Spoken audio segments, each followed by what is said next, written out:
have another interesting integral here. It's the integral of secant cubed x dx. I don't think it would change anything if we just had this as a different variable. This could be theta or d theta. That wouldn't change much, but the idea is going to be here. For this one, it might not seem obvious where to start, or maybe it does, but the first thing I'm going to start before I even use any of my techniques is I'm going to rewrite this. So to do that, I'm going to choose to write it as secant squared x secant x dx. And we can see that that's still valid, right? Because secant squared times secant, the exponents would just multiply into the 3. So 2 plus 1 is just 3, so that's valid. Okay, why would I do this? Well, now the reason I'm going to do it is because I know a lot about secant squared, and I know a lot about just secant, but I don't know very much about secant cubed. So that's why I'm going to break it up this way, and then now I'm going to use this as parts since these functions are being multiplied. So now I have to pick what is my u, and I have to pick what is my dv, okay? Now, there's a lot of different choices we could pick. What I'm going to pick is secant x as my u. Now, I want to find my du, okay? Du dx, well, what is the derivative of secant, but it is secant tangent x, and then that's going to be dx there, okay? So the derivative of secant is secant tangent, so du is secant tangent dx. All right, got that. Now, what's my dv? Well, I guess I have to pick the other one, right? So secant squared x, okay? We should write dx on there. Now, I have to integrate this one. Okay, well, this is the derivative, so what function is this the derivative of? So that's tangent, so v must equal tangent x. Okay, now, by my parts formula, which one version of it is uv minus v du. Okay, that's what we need to work on. All right, so what did I pick for my u? Secant x.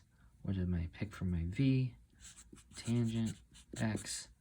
Integrate tangent x times du, and in this case that was secant x tangent x dx. All right, now what are we going to do about this? This I can leave alone. What am I going to do about this? Well, I have tangent times tangent. So I'm going to try rewriting that and see if anything comes of it. So this is tangent squared x secant x dx. And I don't want to forget about these guys. All right. Now, okay, so what do I do? Well, I have another issue with, I have two functions. Tangent squared, I don't know that much about.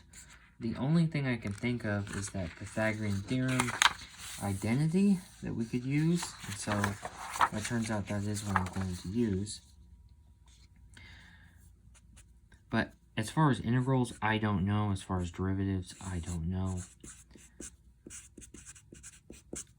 So I do know that tangent squared, well, secant squared equals tangent squared plus, let me write that down, secant squared x equals 1 plus tangent squared x, right? That's one of our Pythagorean identities. So that means that this equals secant squared minus 1. And why would I do that? Well, I'm going to have an integral that's all secants, and I think that will be easier to deal with.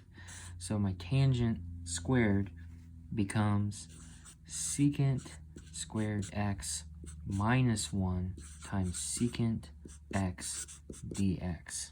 All right. Now, where are we again?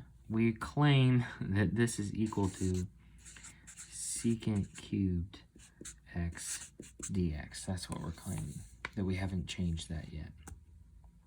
Okay, what about this? What can I do with this? Well, if I do that, secant x tangent x minus, I gotta be careful with parentheses, that's a secant cubed x minus secant x dx. Okay, well, that's what we said that's what we initially were trying to solve for. So if you saw my last video with the integral, you saw that you can sometimes manipulate integrals where you can turn them into variables almost like it was an algebra course. So let's see, I'm going to break this up. So this is minus secant cubed x, and then that minus and that minus will make a plus. Don't forget my dx there. Plus secant x dx. All right, getting close, getting close. What do I claim? I'm claiming secant cubed x dx has it inside its own integral. Okay, that means I can move this to the other side and I'll have two of them. So 2 secant cubed x dx equals secant x tangent x plus secant x dx. All right, well, if I know what this is, I'm done, and then I'll just divide by 2. So what is the integral of secant x, or what is the function whose derivative is secant x? Well, that one I personally had to look up. I couldn't quite remember. Maybe I should have it memorized, but in truth I didn't.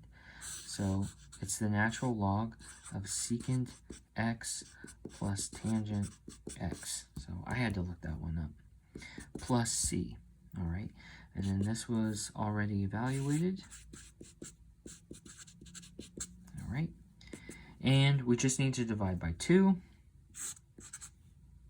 And if you want, you can write divided by 2 or 1/2. Both would be fine. All right, there we go.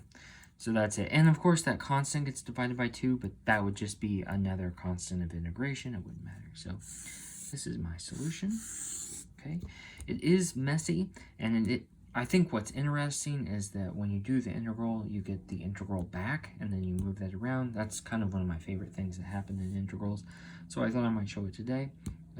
Check out my next video, which is going to be secant to the 5th, which is even more interesting, and we need this result to solve it. Okay, hope that helps.